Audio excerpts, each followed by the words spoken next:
Aduh serem, ada manusia TPM. Jagonya klaim, bikin panas hati adem. Aduh tragis, aduh tipe orang narsis. Suka rasis, suka melihat-lihat orang sinis. Aduh kasihan di negeri jiran, sungguh hidupnya menjadi beban bila berdebat pantah-pantahan.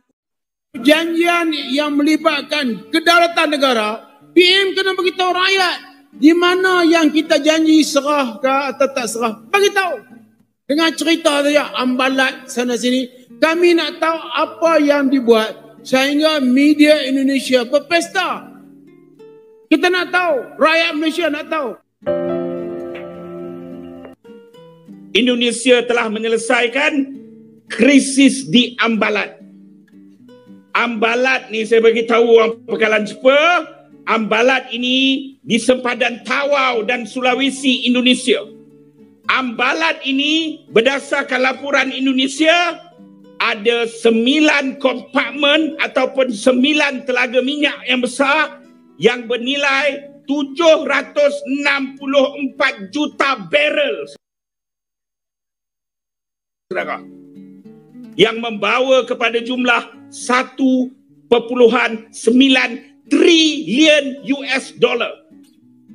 Kita hilang, diserahkan oleh Anwar Ibrahim kepada Indonesia.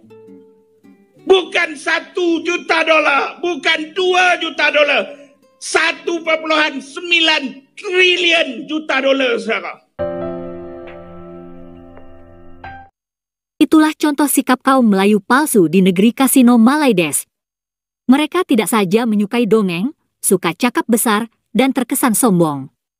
Mereka pun suka membikin provokasi. Video tadi adalah pernyataan mereka mengenai konflik Ambalat pada tahun lalu.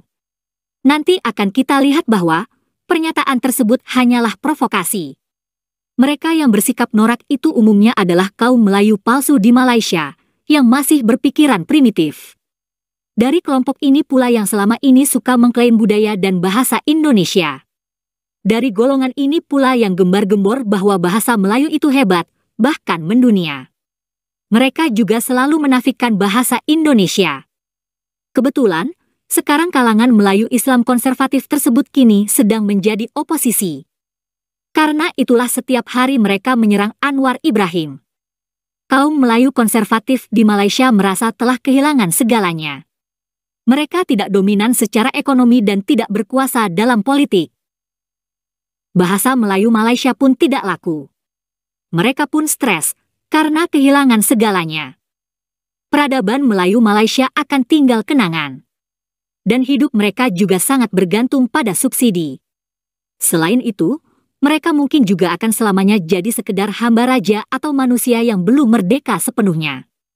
Selain berpikiran konservatif dan primitif, kaum Melayu dari kelompok tersebut juga cenderung tidak bisa berpikir realistis.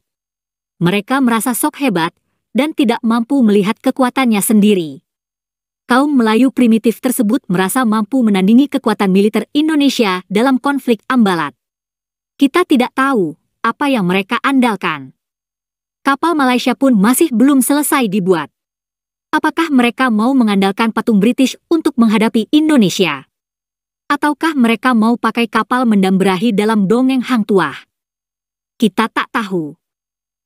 Kaum Melayu di Semenanjung atau kaum tipe M konservatif juga paling lantang bicara mengenai Ambalat. Padahal, yang terkait langsung dengan urusan ini adalah Sabah dan bukan kaum Melayu negeri Malaides. Nah, selanjutnya kita simak dulu penjelasan Anwar Ibrahim mengenai masalah Ambalat. Sabah tidak dimeterai dalam hal ini. Ketua Menteri Sabah dimaklum bahawa memuktamadkan Pulau Sebatik dan kawasan yang melibatkan Tawau dan Sabah itu ditangguh sehingga ada persetujuan baru kerana kita belum bersetuju. Saya ada cakap tadi, dengarlah. Pandangan mereka langkah ini merugikan Malaysia, di mana negeri Johor pada pandangan mereka akan kehilangan wilayah laut termasuk menghadapi kesan negatif aktiviti ekonomi maritim di pelabuhan Tanjung Lepas, manakala pelabuhan Tawau Sabah akan Pakar mana? Sebut pakar mana? Perjanjian mana yang dilanggar? Peruntukan mana yang dilanggar? Kawasan mana yang diserah kepada Indonesia yang mengabaikan kepentingan kita? Yang saya sebut tadi, yang kita kira betul-betul kawasan pelabuhan Tanjung Lepas yang sebenarnya keluar daripada perbatasan negeri Johor, dan kemudian Sabah yang tak dapat kita persetujui. Walaupun saya dah minta pegawai cari jalan runding supaya ada win-win situation.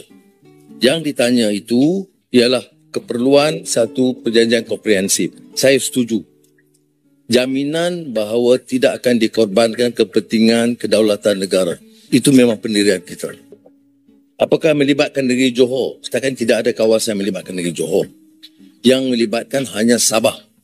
Dan saya telah jawab tadi, soal Sabah ini bukan saja kerajaan persekutuan akan berunding dengan Indonesia untuk kawasan sempadan Sabah, termasuk sekitar Pulau Sebatik, itu akan melibatkan wakil dari kerajaan negeri Sabah. Itu sudah saya bagi perakuan. Jadi soal dia comprehensive settlement yang belum dimeterai hanya sebahagian kecil yang melibatkan sempadan Sabah, dan memang kita tidak dapat bersetuju. Bagaimana boleh kita teruskan kalau pengalaman kita dengan Thailand, kita akhirnya bersetuju win-win joint development authority. Ya? Tapi Pulau Sebatik belum sampai ke situ.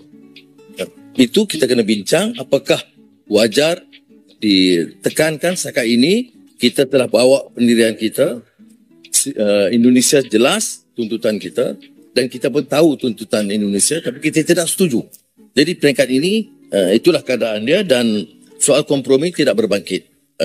Presiden Jokowi, dia mewakili rakyat dan negara Indonesia. Saya mewakili rakyat dan negara Malaysia. Soal kedaulatan tidak boleh dikompromi atau dikorbankan. Jadi itu kita akan lakukan dengan sebaiknya. Cuma saya beritahu, dalam keadaan ruingan ini, sementara itu diteruskan, kita kata kita selesaikanlah yang kita setuju dulu. Yang kecil kita tak setuju, kita tangguh lah. Tetapi jangan jejaskan hubungan dua hala. Saya berpendirian dan kerajaan ini akan terus menganggap Indonesia itu sebagai negara sahabat dan harus kita tingkatkan kerjasama dalam semua bidang. Dan kita tidak mahu beberapa masalah perbezaan yang didapati di antara kita menjejaskan hubungan. Begitulah penjelasan Anwar Ibrahim mengenai masalah Ambalat. Selanjutnya, kita kembali ke peta politik di Malaysia. Sekali lagi, kaum Melayu konservatif yang selama ini sering mengusik budaya dan bahasa Indonesia. Mereka juga selalu menjual sentimen kemelayuan dan agama dalam berpolitik. Adapun pemerintah Anwar Ibrahim lebih banyak didukung oleh kalangan Melayu Islam moderat, kaum Cina, dan partai dari Sabah dan Sarawak. Nah, berikut ini adalah serangan balik yang dilakukan Anwar terhadap kubu Melayu konservatif yang kini jadi oposisi. Pernyataan Anwar disampaikan dalam Kongres Partai Cina Malaysia belum lama ini. Saya beri penekanan semalam kerana naratif di luar sana tidak ada kecaman tentang dasar negara. Walaupun dia kata kita tidak buat apa-apa. Tidak ada skandal yang melibatkan pimpinan negara, rasuah atau penyalahgunaan kuasa. Yang ada ialah memperalatkan isu kaum bahawa kerajaan ini lemah kerana tunduk kepada kuasa parti-parti, khususnya DAP. Itu saja naratifnya. Apakah mereka tak kenal DAP? Dia kenal. Dalam Pakatan Rakyat dulu, hampir 15 tahun PAS bersama DAP. Semasa PH di bawah Tuan Mahathir, orang-orang yang sekarang bersatu itu pernah duduk semeja dengan pimpinan DAP.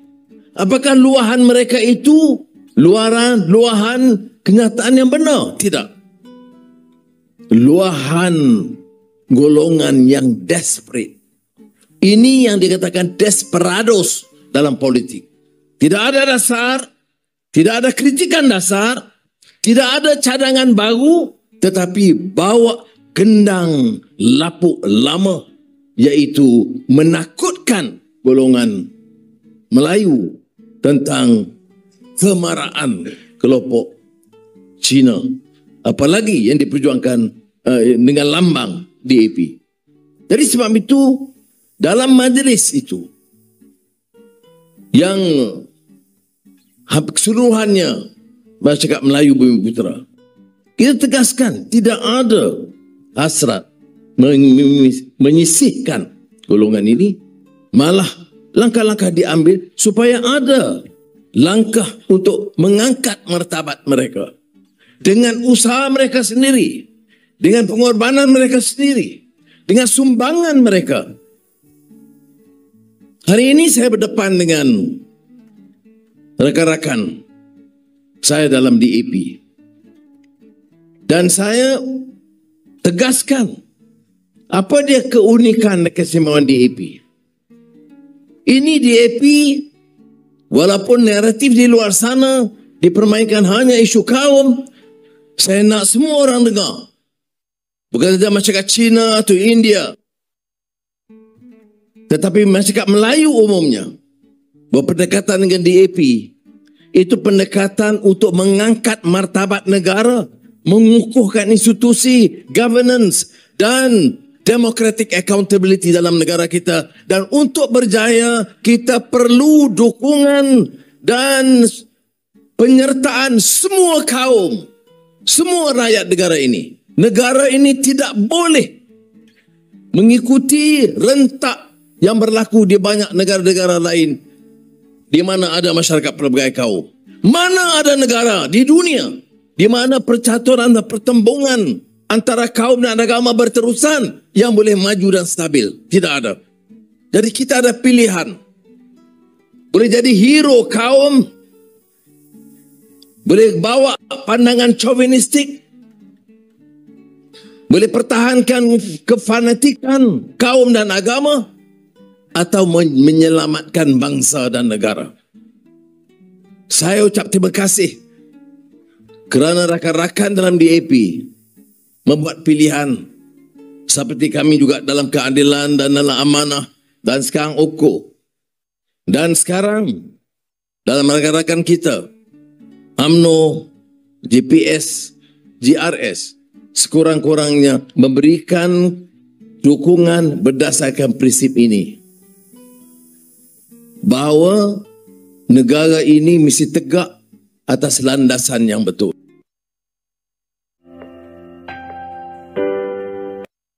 Begitulah masalah ambalat dan peta politik di negeri Malaides.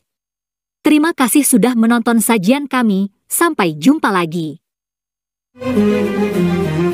Aduh serem, ada manusia TPM. Jagonya klaim, bikin panas hati adem. Aduh tragis, aduh tipe orang narsis. Suka rasis, suka melihat-lihat orang sinis. Aduh kasihan di negeri jiran, sungguh hidupnya menjadi beban. Bila berdebat pantah-pantahan, ujung-ujungnya membahas jamban. Aduh lamban, kembaran perindavan, bergaduh emosi tidak karuan. Bukan ilmiah yang diajukan, tapi hinaan juga cacian. Oh sungguh sulit saudara Jarjit, upaya lemah hayalan melangit. Merasa dirinya si paling komplit, tak sadar hutang banyak melilit. Waduh sakit si bangsa ringgit, merasa dirinya si paling elit. Memandang hina petani sawit, seakan abadi tak jadi mayit. Tersungkur adiknya tuan takur, majunya negeri ataupun mundur materi ringgit. Alat pengukur lupakan syukur, dan hidup jujur jadi hancur. Si kolam lumpur, pekerja asing banyak berbaur, tapi pribumi memilih nganggur. Malas bekerja, panas terjemur.